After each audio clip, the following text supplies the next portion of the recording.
Bonjour à tous et merci d'être là aujourd'hui.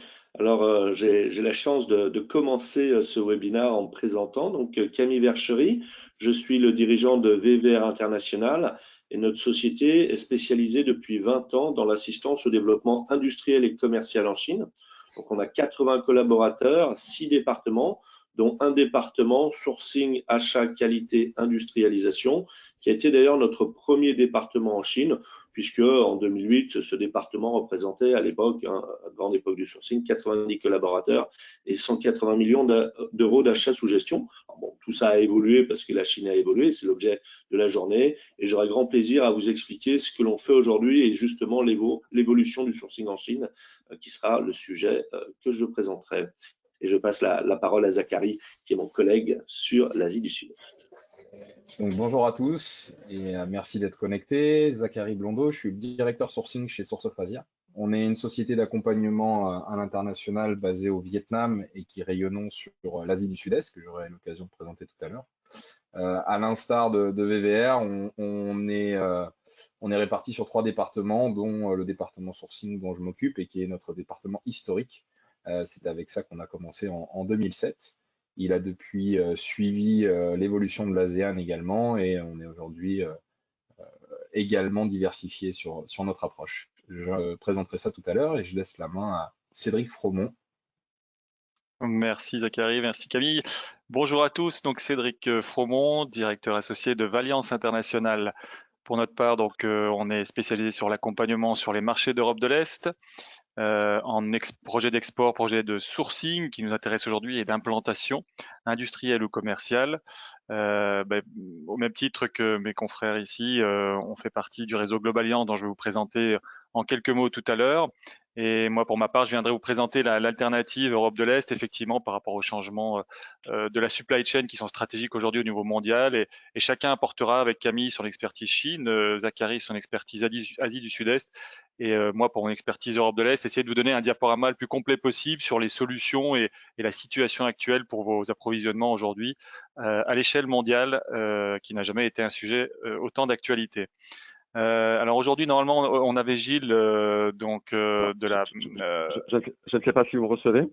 Ah oui, on entend. Oui, bonjour, Gilles. bonjour à toutes et à tous. Donc, excusez-moi, j'ai un bien. petit souci technique, donc je ne vous vois pas. Pas de Par souci. contre, je vous entends.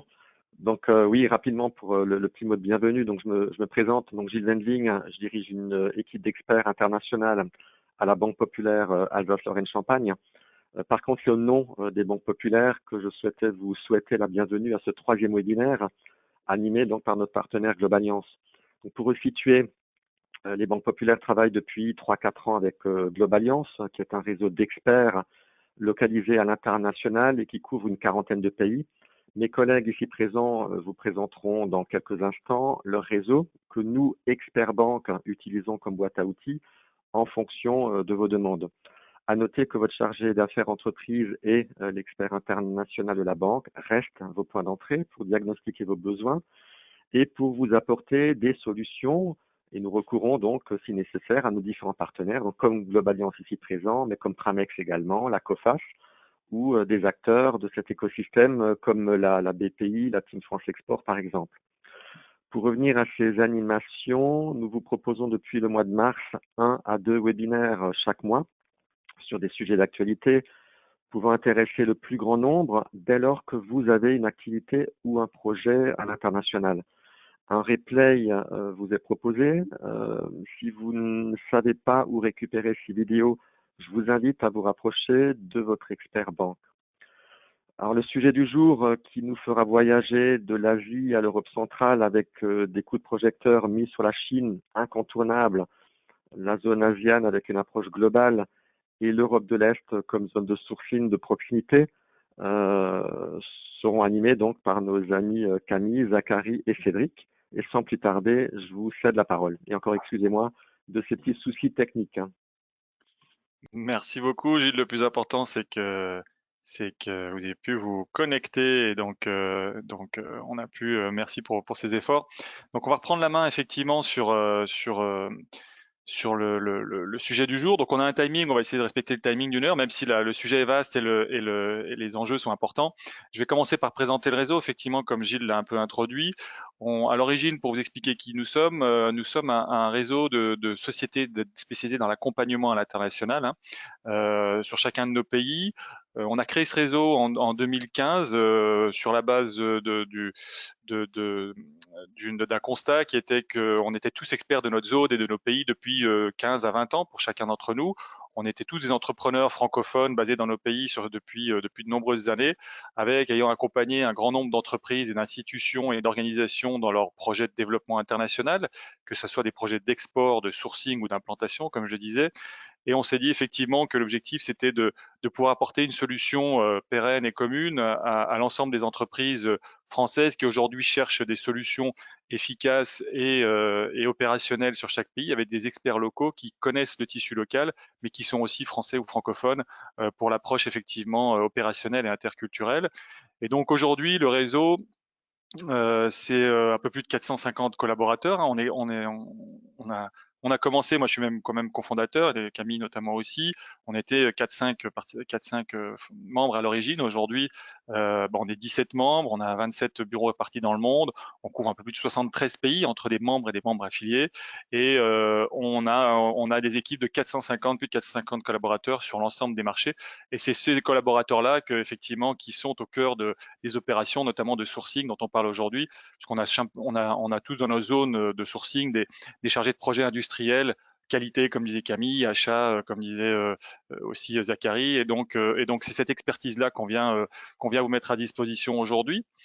En quelques chiffres, effectivement, on a tous accompagné un peu plus de 9000 sociétés à l'international, dans leur projet international. On gère un peu plus de 1200 projets par an sur différentes zones. Et voilà, comme je disais, on a surtout cette expertise multisectorielle et multi-pays et expertise pays depuis plus de 25 ans sur chacun de nos marchés. On est nous-mêmes tous des entrepreneurs de l'international, comme on aime à se définir. Et les solutions qu'on va apporter effectivement aux entreprises vont présenter l'ensemble de la chaîne de valeur d'un développement structuré à l'international, entre l'étude, l'entrée sur le marché, le développement des ventes, le développement commercial, mais bien entendu aussi le sourcing, l'implantation industrielle, la supply chain, et donc tous ces éléments dont on vient vous parler aujourd'hui, et qui sont au cœur effectivement d'une situation accélérée par le Covid l'année dernière, mais qui effectivement est devenu un enjeu primordial aujourd'hui pour les PME françaises. Voilà un petit diaporama des experts pays, même si vous pouvez retrouver tout ça bien entendu sur le site internet. Et comme disait Gilles, avec la Banque Populaire, on a effectivement essayé de rapprocher nos forces effectivement pour pouvoir apporter des solutions complémentaires aux entreprises de clientes de la Banque Populaire, au même titre qu'en partenariat avec Pramex, bien entendu, pour la partie développement international aussi. Et donc voilà, n'hésitez pas à nous solliciter pour des problématiques sur les zones qu'on couvre aujourd'hui. Je passe la parole maintenant au cœur du sujet, qui est le premier axe. Donc on va se déplacer, comme disait Gilles, de la Chine, l'Asie du Sud-Est, et on va revenir en Europe de l'Est. Je laisse la parole à mon expert Camille sur la Chine pour présenter sa partie. Merci beaucoup Cédric, merci Gilles, et merci à tous d'être là. Donc, je n'ai malheureusement que 10 minutes, donc les slides sont un peu chargés, c'est tout à fait normal. L'objectif, c'est que vous ayez de la donnée, et je me permettrai ensuite de faire évoluer ma présentation sur les grands points, et je vous laisserai le soin d'aller dans le détail. Alors, le premier point, c'est on parle justement de la Chine comme usine du monde qui est aujourd'hui en train de se délester. En fait, il faut essayer d'aller un peu plus loin dans l'analyse et de comprendre déjà les causes. Donc, les causes, c'est d'abord clairement une augmentation du salaire et des taxes. On parle de x3 entre 2010 et aujourd'hui au niveau des salaires, mais de x2 au niveau des taxes. Donc, on est sur des changements extrêmement importants, ce qui va d'ailleurs générer des grands mouvements et des baisses très fortes dans certains secteurs. On le voit ici, l'acier, moins 12%, les écrans LCD, moins 20%, la bagagerie, moins 20% d'évolution au cours des années. Et le dernier gros impact du moment dont tout le monde parle, c'est l'explosion du fret, même si pour moi c'est un épiphénomène essentiellement dû à la volonté aussi des transitaires de retrouver leur argent. Or, face à cette augmentation, il y a d'autres facteurs qui viennent accroître le déséquilibre. Les politiques anti-dumping, les impacts de réglementation environnementale, hein, les Chinois doivent investir et respecter beaucoup plus l'environnement, ça génère des surcoûts dans leur production et ça amène bien évidemment les Européens à sourcer ailleurs. Alors bien sûr le textile, hein, textile, chaussures, ça c'est les premiers de façon historique à partir, hein. Donc bien évidemment Asie du Sud-Est dont Zachary parlera tout à l'heure, mais on commence à voir des entreprises chinoises qui elles-mêmes délocalisent, hein, notamment en Asie du Sud-Est, notamment sur des choses plus industrielles comme les panneaux solaires, comme l'automobile. Donc, il y a une véritable évolution de la production, mais c'est une évolution décidée par le gouvernement. Et c'est ça qu'il faut voir. Le gouvernement veut monter en qualité, monter en valeur, et d'ailleurs, parfois, préfère recentrer ses productions de matières premières, par exemple les métaux rares, vers les batteries, plutôt qu'à les vendre des métaux rares, hein. Alors, tout ça fait que le panorama a énormément évolué entre 2015 et 2020, entre 2010 et 2020. Mais si on regarde bien ce graphe, on s'aperçoit que l'Europe, le ratio, le différentiel entre importation chinoise et importation européenne a plutôt tendance à réduire, hein. Bon, pas énorme, hein, passant de 58% à 66%. Mais moi, le graphe qui m'a le plus étonné, je vais rester une seconde sur c'est celui-ci, hein. On voit que l'électronique a énormément augmenté. Bon, là, on imagine les téléphones, les ordinateurs, tout est fabriqué en Chine, mais on s'aperçoit qu'on a quand même plastique, matières premières, caoutchouc, semi-produits à base de métaux, etc. Ça augmente encore, hein. Les équipements, bon là on imagine qu'ils montent en gamme, c'est plus logique, mais des produits chimiques, hein, qui montent encore. Donc on voit quand même des transferts massifs de production en Chine parce qu'ils gardent quand même des coûts extrêmement compétitifs, même sur des produits ou des produits semi-transformés. Donc ça veut dire quoi? Ça veut dire que c'est compliqué, hein. Et on a vu une question tout à l'heure sur où ai-je intérêt d'acheter mes boîtes bois, etc. Bah, tout ça, c'est des questions plus complexes et c'est difficile d'y répondre juste comme ça. C'est vraiment secteur par secteur, produit par produit qu'il faut étudier. Ça dépend aussi beaucoup de l'appétence du marché chinois pour ces produits-là. Si le marché chinois a une grosse appétence, naturellement, il va y avoir des volumes très importants et la Chine restera très compétitive. C'est pareil pour les matières premières. Si la Chine maîtrise ses matières premières, elle restera toujours très compétitive, même si les coûts de main-d'œuvre, etc., augmentent. Alors, la Chine, elle, renforce sa position pour être l'usine de demain, l'usine moderne de demain. On parle de la technologie 5G, de l'intelligence artificielle, des lignes à grande vitesse, le ferroviaire, le camion, voilà, typiquement des industries où l'État chinois dit on a une techno qui est équivalente aux Européens, aux Américains, et on va investir et exporter massivement. Pareil pour les batteries, hein, c'est une grande force des Chinois aujourd'hui. Alors, la Chine, non seulement a ses forces, mais en fait a investi en permanence. Elle investit où? Dans l'automatisation de ses lignes de production. Et ça, il faut voir qu'il y a une course folle à l'automatisation, une réduction drastique des équipes, et ça ne les dérange pas du tout, hein. Il n'y a pas de contre-force, hein, et ça, c'est peut-être la force, mais aussi le côté un peu machine écrasante de la Chine. Automatisation à grande vitesse, qui leur permet de rester très compétitifs sur tout un tas de secteurs où la main-d'œuvre n'est plus si pertinente puisque chère en Chine. Et de la même façon, sur d'autres secteurs, les grands, on va dire les grandes trading chinoises, COFCO, etc., CITIC, ont des capacités d'aller préempter massivement des matières premières à l'étranger, le cuivre, l'aluminium, et donc de jouer sur les cours et d'être toujours au bon moment sur les cours. C'est une des autres forces de la Chine d'avoir ces grands groupes massivement financés par l'État pour permettre cette puissance de la Chine. Alors, on parle de la Chine, on pensait textile, etc. Aujourd'hui, on pense technologie de pointe, notamment dans tout ce qui est environnement, hein, traitement de l'eau, traitement des déchets, environnement. Il y a une vraie volonté de la Chine de s'améliorer, mais c'est aussi dans les émissions de gaz, hein, réduire les émissions pour les centrales thermiques. Et donc, il y a une vraie volonté d'investir très fortement. Alors, bien sûr, la Chine subit toujours des critiques, hein, et même s'ils essaient de s'améliorer sur l'environnement, la qualité, on retrouve notamment avec l'histoire des masques, hein, la Chine qui fabriquait le masque pour le monde entier, très critiqué. Bon, après, est-ce qu'il vaut mieux des masques qui soient un peu moins qualitatifs, mais qu'on a dans le métro, ou pas de masque du tout? Cette vaste question a été répondue, je puis dire, récemment. Alors, il me reste maintenant 3-4 minutes, excusez-moi, je suis allé un peu trop vite, pour parler de business case concret. Alors, je vais revenir dessus. Alors, bon, on travaille pour de très nombreuses sociétés. Je parlais tout à l'heure au niveau du sourcing achat. On a eu plus de 400 sociétés qu'on a accompagnées. Et finalement, qu'est-ce qu'on s'est aperçu au bout de 20 ans de sourcing en Chine? D'abord que les produits évoluaient, certes, mais que les gens qui achetaient en Chine continuaient à acheter en Chine et je dirais même avaient une position de force grâce à cet achat en Chine. En revanche, l'achat du début pouvait évoluer. L'exemple des matelas médicaux, au début, on a aidé notre client à acheter des matelas complets et puis petit à petit, il s'est adapté.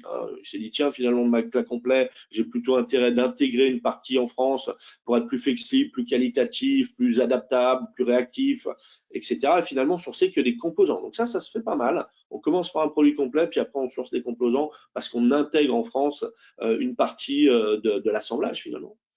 Après, il y a des produits qui sont indiscutables. Hein. Les piscines autoportantes, 80-90% de la production est en Chine. Les meubles en rotin, ça reste aussi très fort. Les meubles en aluminium, alors même si on verra avec Zachary que ça évolue. Et puis, il y a d'autres secteurs comme les dispositifs médicaux jetables où la Chine reste imbattable.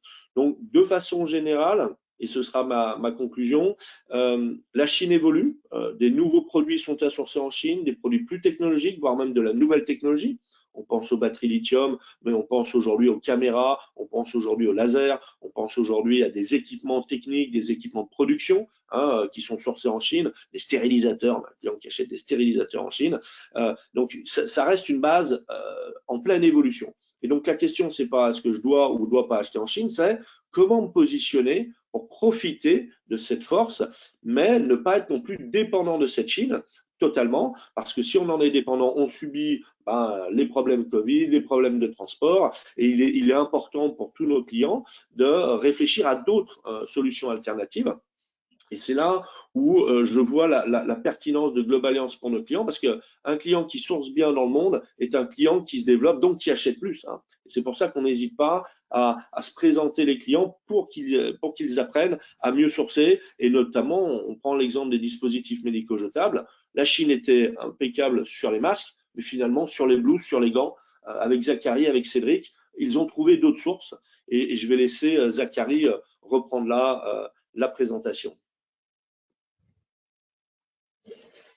Merci Camille pour la partie Chine. Et effectivement, je vais enchaîner sur l'ASEAN et donc ce que représente l'ASEAN aujourd'hui dans la production mondiale. Donc déjà une petite introduction. L'ASEAN, c'est un ensemble de 10 pays que vous voyez actuellement sur le slide.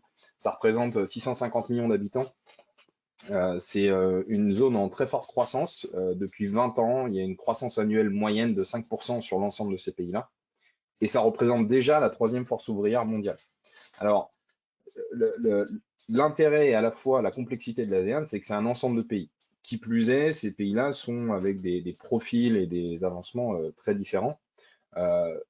C'est intéressant de regarder cette zone comme un ensemble parce que finalement, quand on sort de la Chine et quand on regarde en dehors de la Chine, si on comparait avec un seul pays, on se retrouve assez vite avec des complexités et des freins. En fait, l'ASEAN aujourd'hui propose un ensemble de savoir-faire et de technologies qui sont variables d'un pays à un autre d'abord et qui sont parfois complémentaires.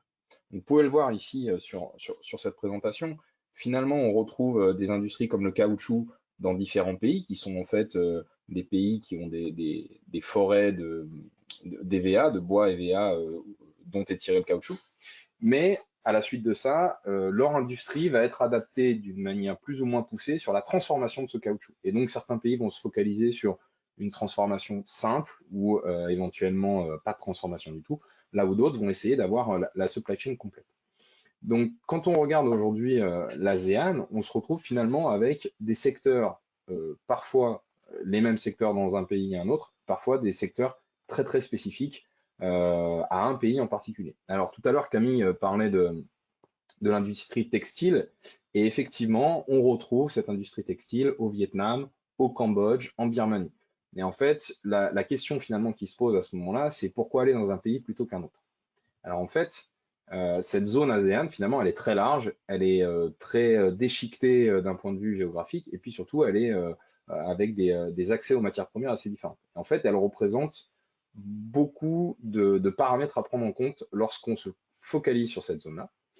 Un des challenges, c'est déjà que les infrastructures sont plus complexes qu'en Chine. Alors, je compare à la Chine parce que finalement, c'est un bon référentiel et souvent, on regarde l'ASEAN à la suite d'une production ou d'achat en Chine. En fait, les infrastructures sont finalement très différentes d'un pays à un autre, plus ou moins développées, avec soit des zones industrielles très concentrées sur une zone géographique, soit à l'inverse, peuvent être très éclatées. Il y a également un autre paramètre, c'est que finalement, on parle d'ASEAN, mais les cultures des affaires sont assez variables d'un pays à un autre. Et il faut aborder ces pays avec une approche assez différente, assez ouverte. Sinon, on se retrouve très rapidement coincé avec une habitude qu'on pouvait avoir dans ces achats qui ne fonctionne plus actuellement. Un gros point qui a été soulevé par Camille tout à l'heure et qui est effectivement un élément à prendre en compte, c'est finalement la chaîne d'approvisionnement dans son ensemble. Et en fait, dans certains cas, l'attractivité de l'ASEAN finalement réside dans un coût de main-d'œuvre qui est souvent moins élevé. Pour autant, l'approvisionnement en matières premières n'est pas toujours aussi simple. Et effectivement, là où la main-d'œuvre va être moins élevée, excusez-moi, j'ai eu un écho.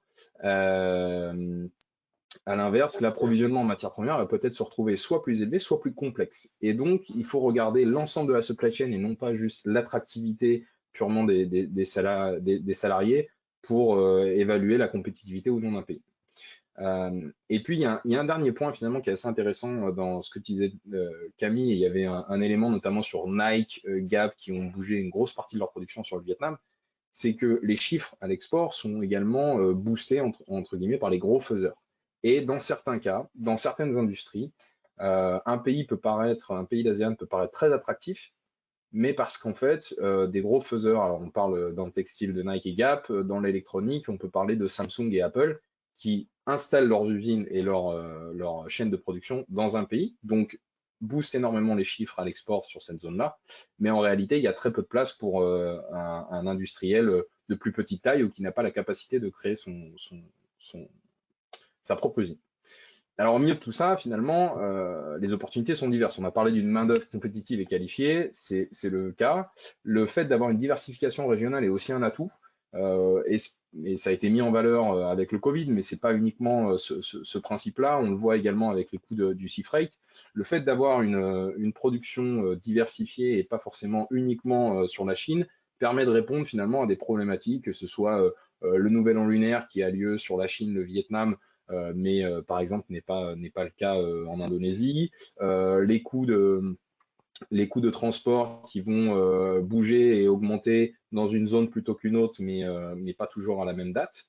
Donc tous ces éléments-là sont permis via une production sur différents pays d'ASEAN. L'autre point, c'est qu'il y a certains pays, je parlais tout à l'heure du caoutchouc, c'est également le cas sur de l'acier ou sur la pétrochimie, où finalement la matière première était beaucoup importée en Chine et aujourd'hui les moins, et il y a un intérêt à aller diversifier sa production au plus proche de la source de la matière première. Enfin, les deux points, on va dire, qui portent l'ASEAN depuis maintenant quelques années et qui engrangent une confiance à ce que ça continue dans ce sens-là sur les prochaines années. Le premier, c'est une multiplication des accords de libre-échange entre les pays d'ASEAN. Et comme c'est également une zone assez attractive d'un point de vue commercial et dynamique, ça représente des avantages sur un développement commercial sur la zone. Et puis internationaux, et j'en parlerai tout à l'heure avec le Vietnam, qui est effectivement un très bon exemple sur cet aspect-là. Il y a de plus en plus d'accords de libre-échange entre les pays. Le deuxième point, c'est que la plupart, alors encore une fois, il y a des niveaux assez différents d'un pays à un autre, mais la plupart se structurent et se développent de manière durable. Quand je parle de manière durable, c'est qu'ils essayent d'avoir une approche à la fois sur des standards internationaux nouveaux, notamment vis-à-vis du développement durable, mais également en ayant une croissance de sa capacité à des managements locaux, donc moins chers, mais également très compétents. Et ça, c'est une des grosses volontés de la plupart des États. Alors, pour donner un exemple, parce que c'est aujourd'hui, selon nous, le hub sur l'entrée sur l'ASEAN, le Vietnam. Le Vietnam, aujourd'hui, c'est 100 millions d'habitants d'ici 2024. Donc, c'est un pays, finalement, qui n'a pas encore atteint son pic de force ouvrière. Et en fait, c'est un peu à l'image de l'ensemble des pays d'ASEAN. Le Vietnam avec un accord de libre-échange entre l'Europe, donc l'Union européenne et le Vietnam, est un des premiers pays à avoir signé un accord de libre-échange de ce type entre une zone économique et un seul pays émergent, comme il a pu l'être à l'époque, qui amène quand même un abattement des taxes à l'import dans les deux sens, que ce soit de l'export vers l'import, à 0% sur 5 ans. Ça représente un effort considérable. Alors, évidemment, c'est sujet à pas mal d'éléments, on va dire, administratifs, c'est-à-dire évidemment une source des matières premières dans des zones qui sont considérées dans ce libre-échange, un respect de pas mal d'éléments, la propriété intellectuelle, la mise à norme de certaines certifications internationales, mais ça représente un avantage considérable. Face à ça, le Vietnam a besoin également de se développer. Aujourd'hui, c'est un pays qui n'a pas la même superficie que la Chine, qui n'a pas non plus la même force ouvrière que la Chine, 100 millions d'habitants, c'est quasiment un dixième, voire moins de la Chine. Mais le pays se développe autour de ça et investit notamment 5,8% de son PIB sur des nouvelles infrastructures, que ce soit des infrastructures de zones industrielles, des infrastructures ferroviaires, des infrastructures portuaires. Et l'objectif, c'est de pouvoir répondre à la demande croissante sur le Vietnam de manière durable. Un des points que moi j'ai pu relever là sur les dernières années, c'est que effectivement il y a une grosse attractivité autour du Vietnam qui représente du coup finalement un afflux, et c'est souvent massif, dans un secteur plutôt qu'un autre, de tous les acheteurs qui se disent, soit parce qu'on en a entendu parler à la télé, soit parce que son concurrent vient, se disent tiens, le Vietnam c'est la prochaine destination, il faut absolument que j'y aille. L'effet de cela, c'est que souvent on se retrouve avec des congestions, que ce soit sur les containers ou que ce soit sur les volumes de production et de capacité d'un fournisseur. Et en fait, le Vietnam essaye d'y répondre et pour l'instant le fait plutôt bien. On se retrouve assez rarement finalement avec 2 années de suite sur un secteur industriel congestionné et ça va plutôt continuer dans ce sens-là. Et puis, en fait, on le voit finalement dans les chiffres. Aujourd'hui, on accompagne de plus en plus de clients qui veulent soit relocaliser une partie de leur achat, mais surtout qui veulent également relocaliser leur usine. Et aujourd'hui, 30% des usines qui sont délocalisées de la Chine vers un autre pays partent vers le Vietnam. Alors, cela étant dit, sur quelques business cases qu'on a pu avoir par le passé, je vais prendre plusieurs exemples. Moi, ce que je retiens énormément, c'est l'attention qu'il faut porter à tous les paramètres et pas uniquement au prix d'achat. On retrouve sur le Vietnam des temps de production, et sur l'ASEAN d'ailleurs de la même manière, des temps de production qui peuvent être plus longs, une manière de faire des affaires qui peut être différente. Et par exemple, on accompagne depuis maintenant 10 ans une société danoise dans le domaine de l'ameublement et de la décoration, qui a son propre bureau d'achat en Chine, et qui est passé sur les 4 dernières années, qui est passé de 500 000 $ de chiffre d'affaires sur le Vietnam à 4 millions. Tout ça, ça a été fait sur une diversification de leur production, mais ça n'a pas été un remplacement complet de la Chine. Parce que dans certains domaines, alors tout à l'heure, Camille citait le rotin, il y a également, moi je pourrais citer tout ce qui va être fait en MDF et en plywood, des petites boîtes, où finalement, selon leur volume et leurs affaires courantes par le passé, il était difficile de venir chercher une compétitivité exacte et de trouver des meilleurs prix sur le Vietnam, parce que l'industrie était plus développée sur la Chine. En revanche, ils ont trouvé d'autres sources d'approvisionnement, d'autres matières, d'autres produits, et ça leur a permis de se diversifier, ce qui aujourd'hui leur permet d'avoir des achats qui viennent de plusieurs zones. Un autre exemple qu'on a eu dernièrement, et là qui est plus intéressant sur la partie relocalisation industrielle, c'est un industriel français qui effectivement a fait appel à nous sur une réflexion ASEAN tout d'abord pour relocaliser une usine qu'ils avaient sur la Chine. Et puis, il en est ressorti, selon des critères juridiques, favorisation de l'installation, coût des ouvriers, que le Vietnam apparaissait comme une solution évidente. Et puis, quand a été décidé donc d'acter cette relocalisation, un second point est apparu, et on les a accompagnés sur ça, mais ça a été un point un peu plus compliqué pour eux, c'est toute la partie sous-traitance de petits accessoires, de petites pièces de matières premières. Et là, ils se sont rendus compte que finalement, c'était pas aussi simple qu'en Chine. Il n'y avait pas toutes les usines dans un rayon de 10 km autour, et qu'il a fallu trouver des solutions un peu plus imaginatives, un peu plus complexes, qui ne rendaient pas moins attractif leur move sur le Vietnam, mais qui simplement demandaient une assez grande flexibilité. Et puis, le troisième exemple, c'est qu'on a eu dernièrement une mission en commun avec Cédric sur un industriel français dans le secteur de l'électroménager qui a une grosse partie de sa production qui est basée en Chine. Et lorsqu'il est sorti de Chine, il s'est dit, mais où est-ce que je peux aller? Et finalement, il s'est posé, je trouve, la bonne question, c'est-à-dire, il s'est dit, je vais regarder un peu partout où est-ce que ça fait sens d'aller chercher des nouveaux acteurs. Et donc, on a fait une mission où on a étudié plusieurs pays d'ASEAN et plusieurs pays d'Europe de l'Est pour regarder les forces et les faiblesses de chacun. Et il en est ressorti que, effectivement, dans certains secteurs, que ce soit pour certains produits bien spécifiques, l'ASEAN avait une attractivité par rapport à ce qu'il faisait actuellement, alors que dans d'autres secteurs, finalement, c'était plutôt vers l'Europe de l'Est qu'il fallait se focaliser. Et ce que je retiendrai de ça, c'est qu'en fait, aujourd'hui, en sortie de Chine, et généralement, ce n'est pas une sortie de Chine, finalement, c'est une diversification. On ne trouve pas des solutions magiques ailleurs. Comme le disait Camille, la Chine reste très forte dans beaucoup de secteurs. Et finalement, l'intérêt, c'est plutôt de réfléchir à où aller s'appuyer sur des forces locales. Quel est mon projet? Quel est mon volume d'achat? Quelles sont mes matières premières? Quels sont les impacts, notamment du coût de la main-d'œuvre, versus une industrialisation et une automatisation? Et de ne pas chercher à tout prix à partir coûte que coûte, parce qu'en fait, ça ne marche pas systématiquement, voire même dans certains cas, ça ne marche pas du tout.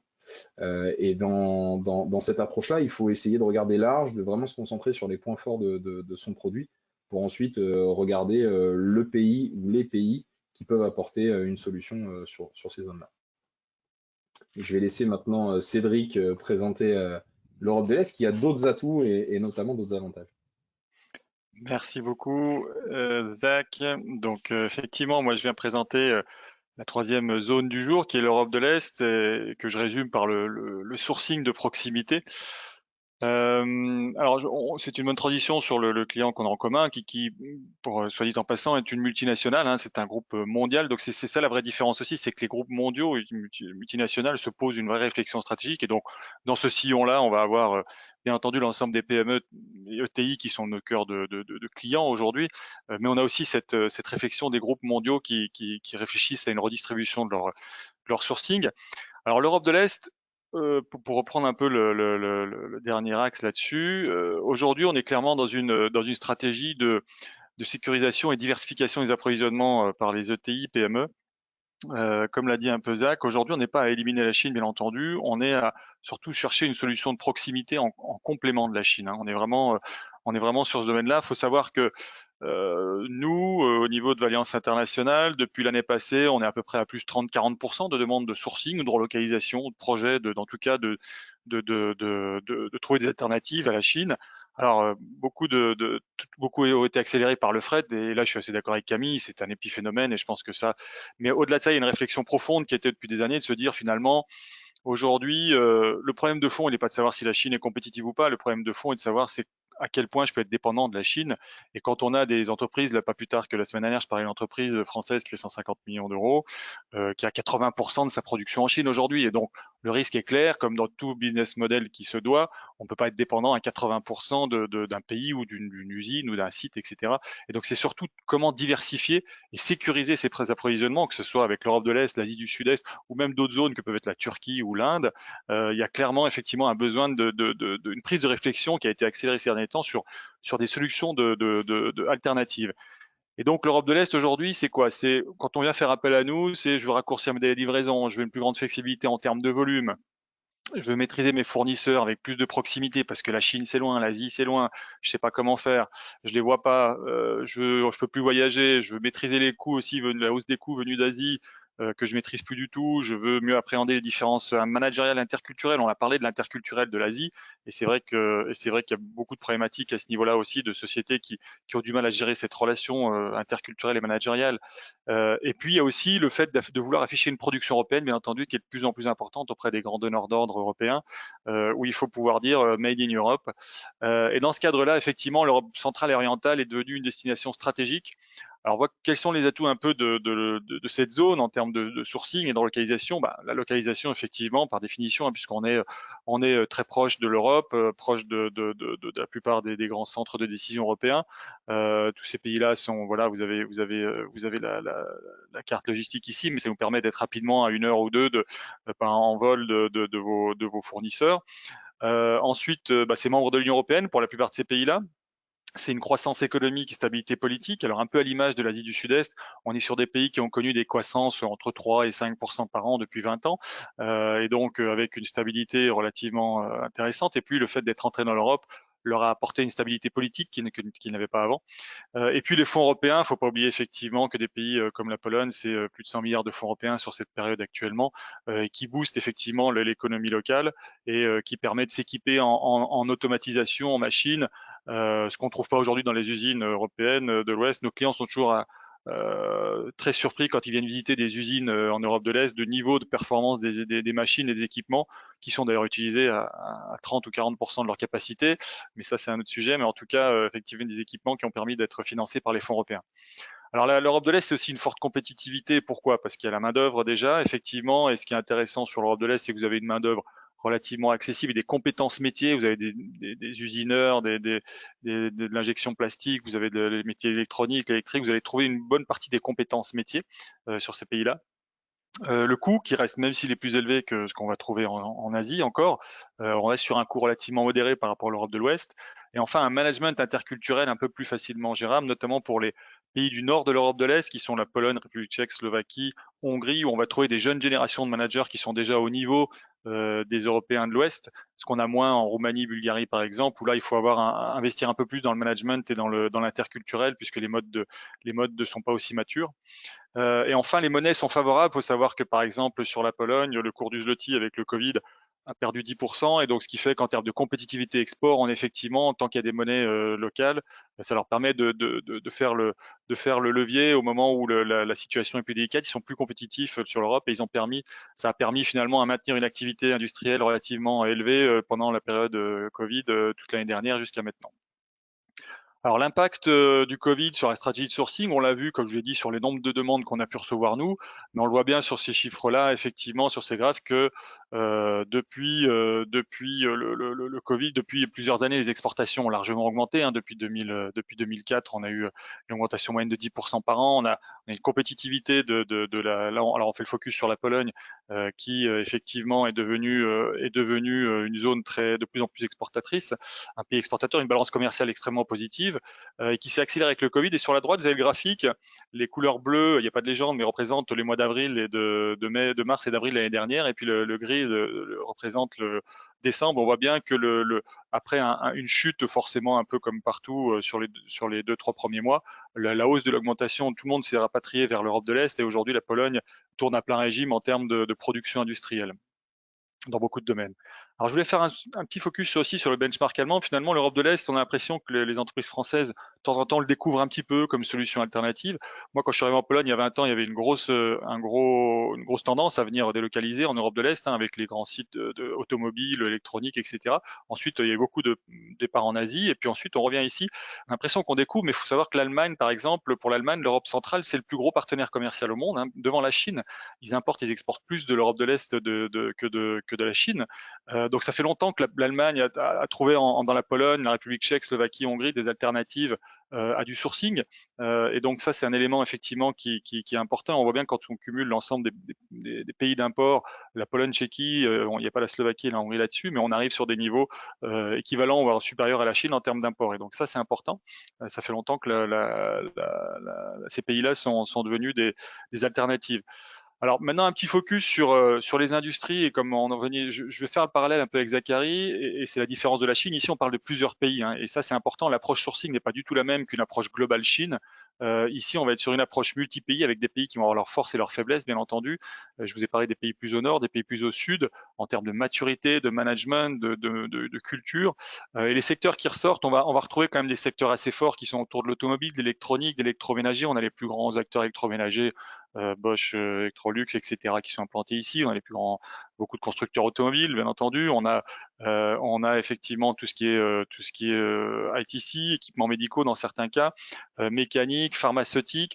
On parle aussi beaucoup de la chimie plasturgie. Là, on a eu un client qui est dans des receveurs de douche et des panneaux de douche, qui a voulu rapatrier de la même manière son sourcing en Chine. C'était au mois de juillet dernier qu'on a eu les premiers contacts. 6 mois après, au jour d'aujourd'hui, il a réussi à rapatrier 4 millions de dollars d'achats de Chine puisqu'on a trouvé des prix relativement, même beaucoup plus faibles que ce qu'on avait en Chine finalement sur ces produits-là. Mais encore une fois, sur d'autres marches, sur d'autres pays, et c'est ce qu'on insiste beaucoup aujourd'hui, sur d'autres modes de métier, on a eu sur d'autres produits, par contre, on a eu par exemple des barrières de balustrade, etc. Là-dessus, la Pologne et la Roumanie n'étaient pas du tout compétitives, ni par rapport à la Chine, ni par rapport à des alternatives comme la Turquie, par exemple. Et donc là, c'est important.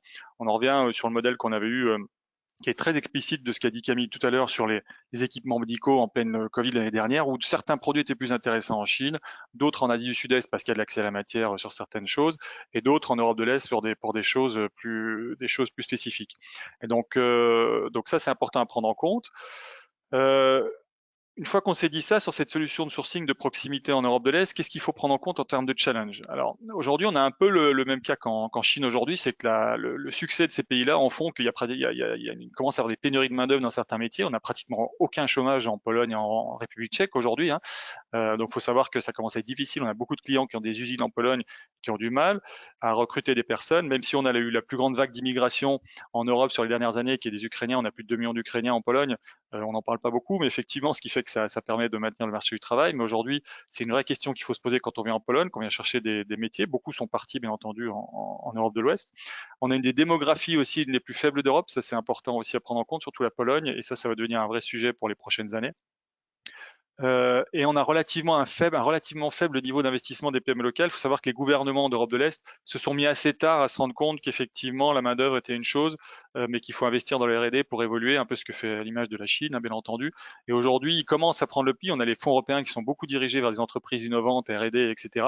Mais il faut savoir que la productivité progresse moins rapidement que les salaires, et ça va être un sujet effectivement où aujourd'hui, maintenant, les gouvernements mettent des moyens énormes pour développer la R&D, mais c'est quelque chose sur lequel ils ont pris beaucoup de retard.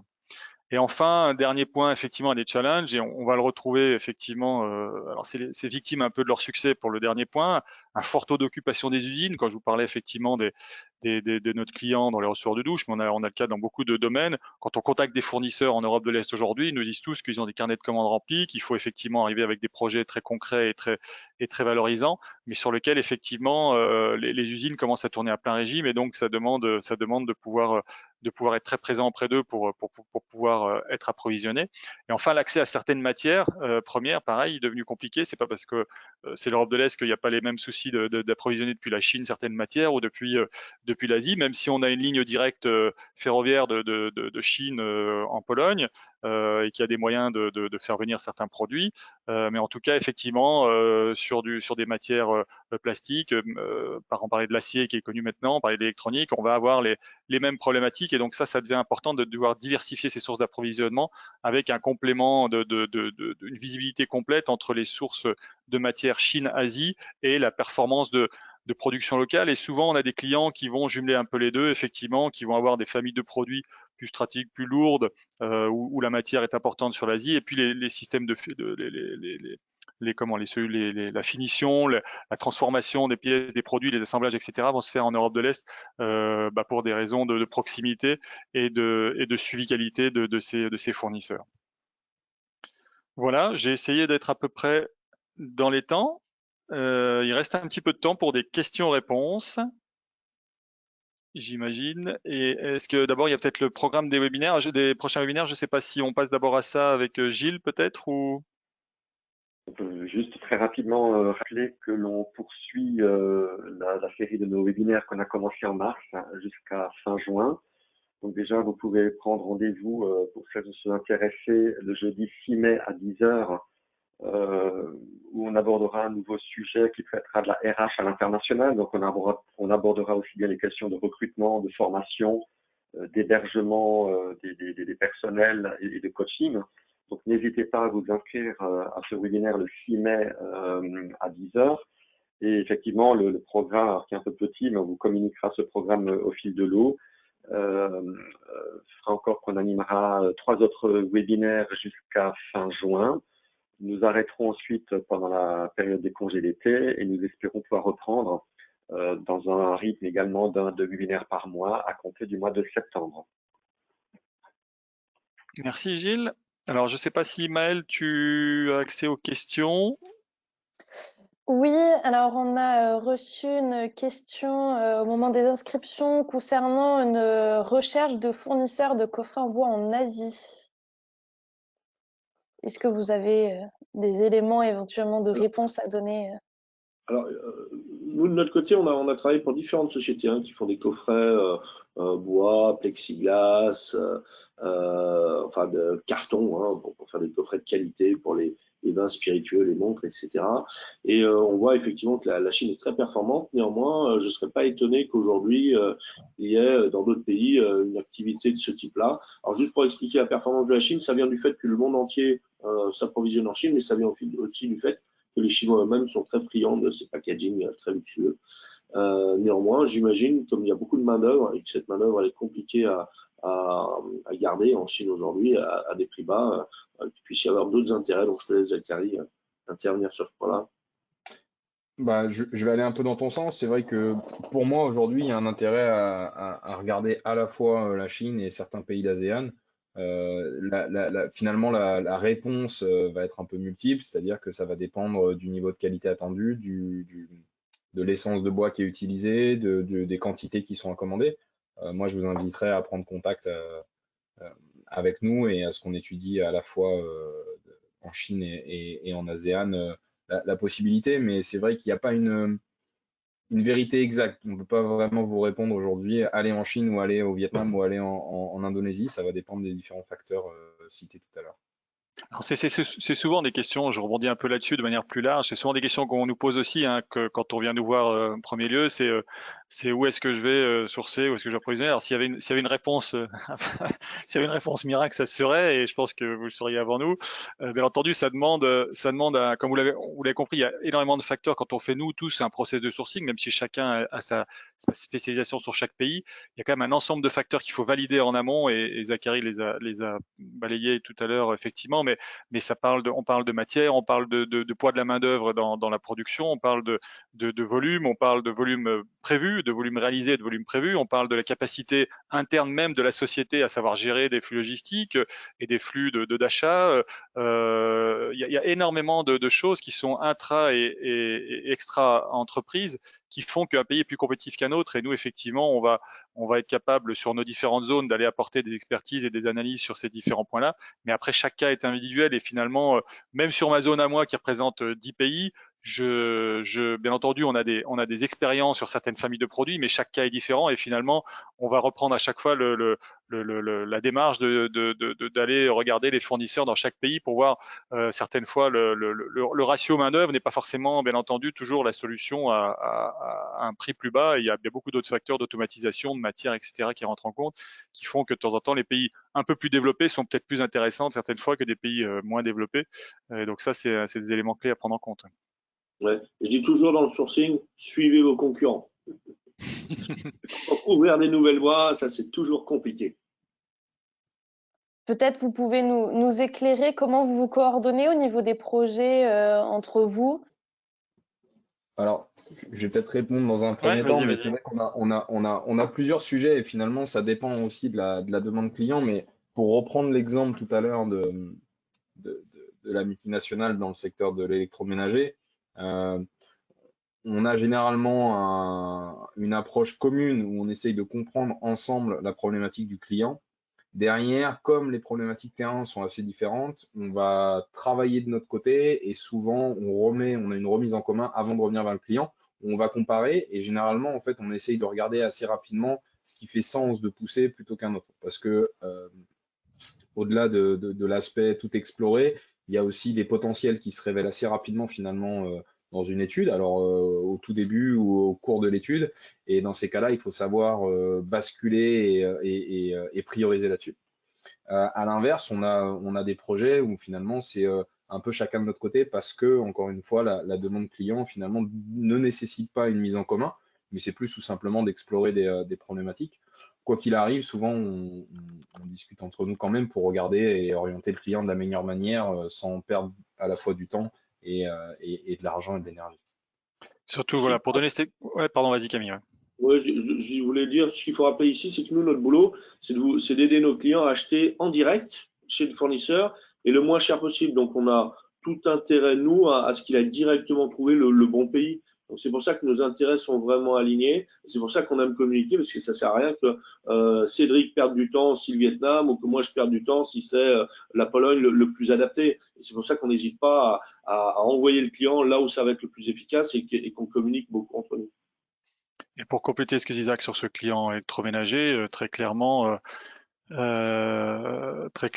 ce qui ressort de ce genre de projet-là, c'est qu'on va à chaque fois apporter le conseil qui va avec. Et donc, typiquement sur ce même demande qui a été faite sur plusieurs pays, il s'est trouvé qu'en Asie du Sud-Est, on va avoir un panel de fournisseurs qui est capable effectivement de produire ce type de produit-là. Typiquement, et là, on a une approche d'aller sélectionner les meilleurs, d'aller les valider, etc. Alors que sur l'Europe de l'Est, finalement, l'approche est sortie totalement différente. Il y a très peu de fournisseurs de produits finis, mais par contre, il y a beaucoup de savoir-faire connexes à ce même savoir-faire de production en injection plastique, en électronique, etc. Et nous, on va aller conseiller les clients d'aller approcher des partenaires qui ne sont pas sur ces mêmes familles de métiers, mais sur lesquels on va pouvoir construire une relation, on va utiliser leur savoir-faire métier pour pouvoir créer des produits sur mesure, etc. Et donc, il y a des approches très différentes et on ne vient pas en Europe de la manière comme en Asie, il y a d'autres facteurs, mais ça permet de nous d'avoir une approche une approche solution pour le client beaucoup plus qu'une approche simple coût. Alors, pardon, Maëlle, est-ce qu'il y a une question? Sinon, je peux compléter ce qu'on vient de dire. Non, c'est bon pour Ok. l'instant, on n'a pas de questions. On a un autre projet en commun avec Cédric et je trouve que l'approche est assez intéressante. C'est un client avec qui historiquement achète en Chine et a monté sa propre structure et s'est débrouillé en Chine tout seul pendant des années. C'est un client qui a une chaîne de magasins, c'est une chaîne de magasins, pardon, dans le bricolage et la jardinerie. Et aujourd'hui, il réfléchit justement à cette problématique de diversification. Et son premier réflexe était de se dire, je vais partir de Chine, je vais essayer de trouver des solutions partout ailleurs. Et en fait, dans l'orientation qu'on lui a amenée, et notamment dans les conseils qu'on lui a donnés, c'est de ne pas réfléchir en se disant je vais trouver ailleurs quoi qu'il arrive autre chose. C'est plutôt déjà de commencer à réfléchir sur ce qui fait sens. Et c'est là où on essaye de l'accompagner et de ne pas systématiquement lui dire ok, on prend tous vos produits, on cherche une solution ailleurs, mais plutôt de se focaliser sur quels sont vos produits, quels sont les éléments qui vont être les facteurs décideurs, entre guillemets, les points clés, et du coup, de revenir avec notre expertise et de lui dire, bah, OK, on va se concentrer d'abord sur ces typologies de produits-là, en vous apportant les éléments qui vous permettent de prendre une décision. Et finalement, ce client-là, aujourd'hui, a une réflexion Europe de l'Est, et une réflexion ASEAN, et même une réflexion Turquie sur un sourcing de produits, en comprenant que de toute manière, il ne va pas trouver des alternatives systématiquement à tous ces achats en Chine. Donc il garde son activité, et en tout cas je lui souhaite, parce que sinon il n'arrivera pas à trouver ce qu'il recherche. Ouais, c'est là-dessus que Globalian joue un rôle. Effectivement, notre rôle, on est expert sur les différentes zones, on est capable très rapidement d'être ultra efficace dans la connaissance sourcing, effectivement, de solliciter notre confrère sur telle ou telle zone pour apporter le conseil qu'il faut. Et nous, on a éliminé certaines familles de produits chez nous et on a trouvé plus sensé la Turquie ou l'Asie du Sud-Est, etc. Et ça, c'est effectivement le fait qu'on soit, nous, dans nos pays depuis plus de 20 ans, chacun avec des projets de sourcing gérés au quotidien qui nous permettent d'assez facilement orienter, d'assez rapidement. Mais après, il y a énormément de facteurs qui rentrent en compte, bien entendu, avant d'avoir un sourcing réussi et une diversification de ses approvisionnements. Ouais. Très bien, bah merci messieurs d'avoir répondu à ces points. Et je pense qu'on peut clore donc le webinaire de ce jour. Merci donc de votre participation. N'hésitez pas à revenir vers nous ultérieurement si vous avez d'autres questions. On y répondra bien sûr. Donc je vous souhaite une bonne fin de journée à vous tous et merci d'avoir participé à ce webinaire. Et à bientôt. Au revoir. Merci à tous. Merci à Au tous. revoir. Au revoir. Merci Gilles. Merci Mel. Au revoir. Merci Gilles.